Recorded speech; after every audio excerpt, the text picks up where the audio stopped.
If you are feeling scared, overwhelmed, uncertain, confused, maybe shell-shocked, watching everything that's unfolding right now, watching the hurricane in a place that hurricanes shouldn't be, watching the lack of fucking response and aid to it, watching people being penalized and punished for acting in mutual aid.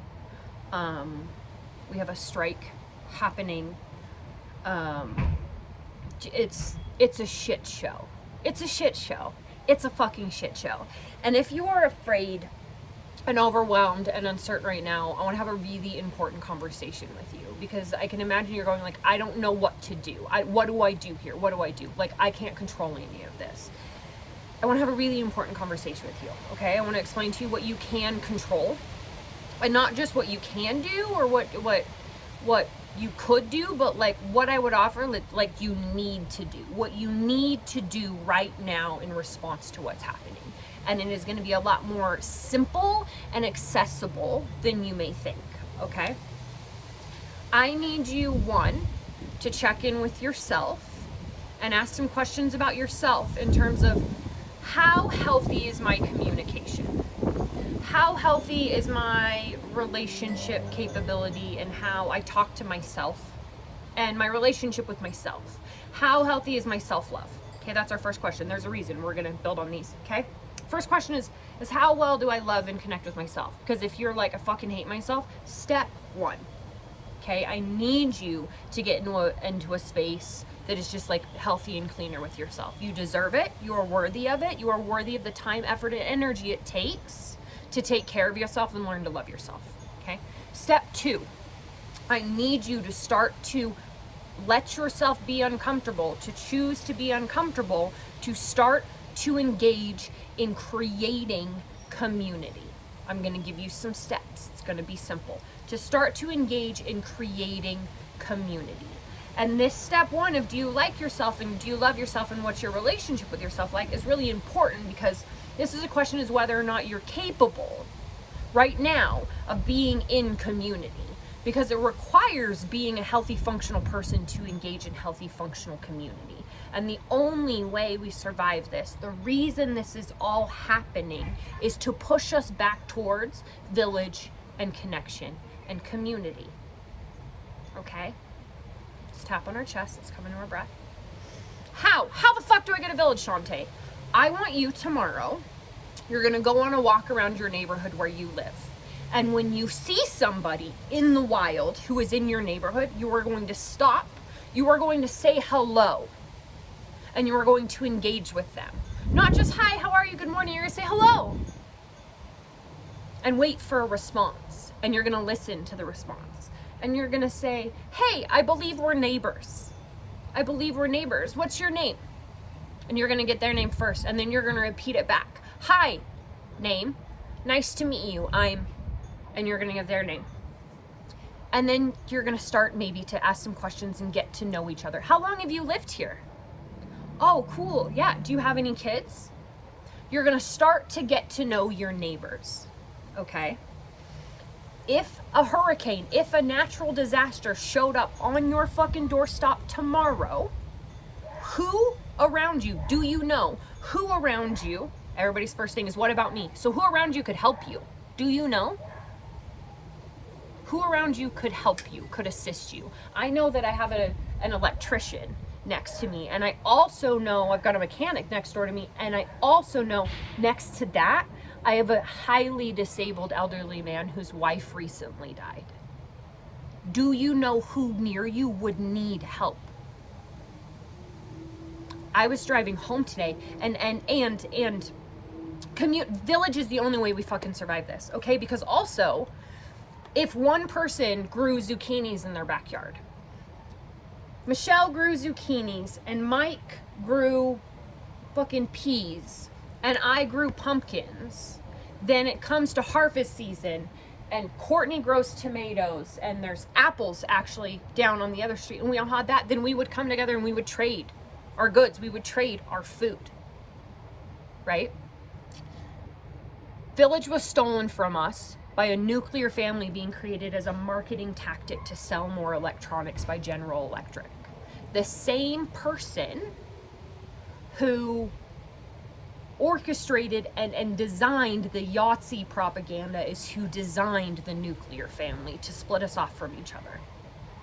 And you need to, and then we could sell us, then we could make us feel unworthy, and then we can make us hate ourselves, and we could create these insane marketing campaigns about body and ideal beauty standard and like all this crazy shit to like separate us from ourselves, to then make it so we're not even capable of coming back in the village and community. That's why step one is learning to love yourself, okay? And with that, we have to do full spectrum healing. Mind, body, spirit doesn't cut it anymore.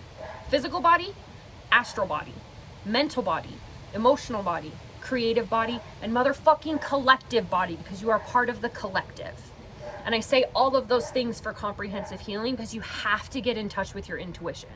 Your intuition is not just meant to make it so you don't die. Your intuition is designed to get you fucking food, and to get you water, and to get you connection, and to like manifest your dream life, but like baseline human needs, okay? And your intuition is so important in relation to village because it's not just about you. I was at a friend's house this evening. I've had a pretty rough day. It's eclipse day. I was at a friend's house this evening because I was having a rough day and like questioning, like, am I in the right place? Am I in divine timing? Like, am I doing enough? Am I where I'm supposed to be? And was over there and it was really good. And then suddenly I was like, I need to go home. Like, it's time for me to go home. I got in the car.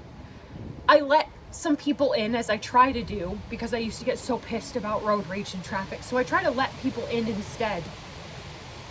And I pulled down my road into my neighborhood on literal perfect timing to see the starts of smoke, and I'm thinking, oh, my neighbor must be smoking meat. And then I look over and it's a neighbor that would be new, because I know my neighbors, because I pay attention. And then I got down to my house and then more smoke was coming. And I ran the 4 doors down to their house and pounded on the door and said, there's camper's on fire. And by the time they got out of the house and I got on 911, there were 3-foot flames coming out of the top of this camper. In a house that had 4 little kids, and there's like 4 dogs in there and 2 adults. And the house, like, and a big tree over top, and a house like really close, like it could have gotten really bad really quickly. This isn't about me like calling the police and like seeing a fire and like sensing my intuition. It's not about that. It's about, you need to be able to do that too. You need to be able to feel and know that a fucking flood is coming. You need to know who next to you needs help and who can help you. And I'm so angry. I'm so angry that we're here. Like, Black and brown people in many ways have maintained village and maintained community because they've done it out of survival.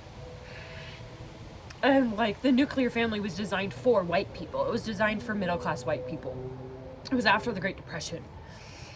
And General Electric sold all these appliances and then came out with new appliances, and no one was going to buy new appliances. We don't need a new fucking refrigerator. We have one. It works. Why would we get a new one?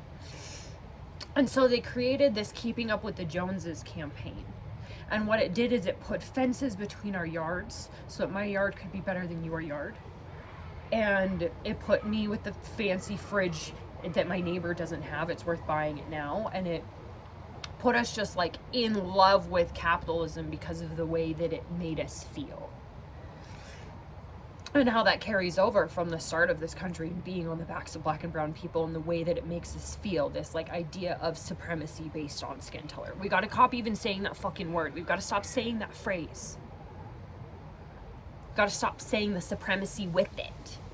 And that like whiteness does not exist. It is the erasure of culture. I'm not white, I'm Welsh. And I'm Scottish, and I birthed Norse babies. And village for people who look like me was stolen so long ago. That so many of us have forgotten it in our DNA, that our bodies don't even remember what it's like to be in real village, in real community. And we have to. It is our only fucking option, and you have to start with healing and handling your own fucking shit. If you are not awake yet, this is your fucking wake-up call. Class has been in session. Ice bucket to the face. Get up. Wake up. Woo!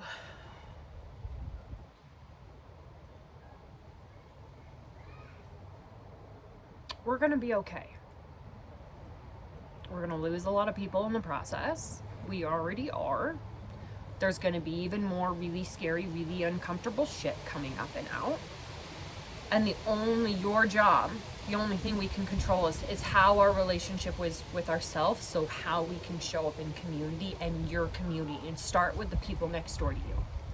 Start with the people next door to you. I saw faces before I had never seen ever, and these people live within yelling distance, within enough to see smoke. And I know many more of my neighbors than most do. And I met more today.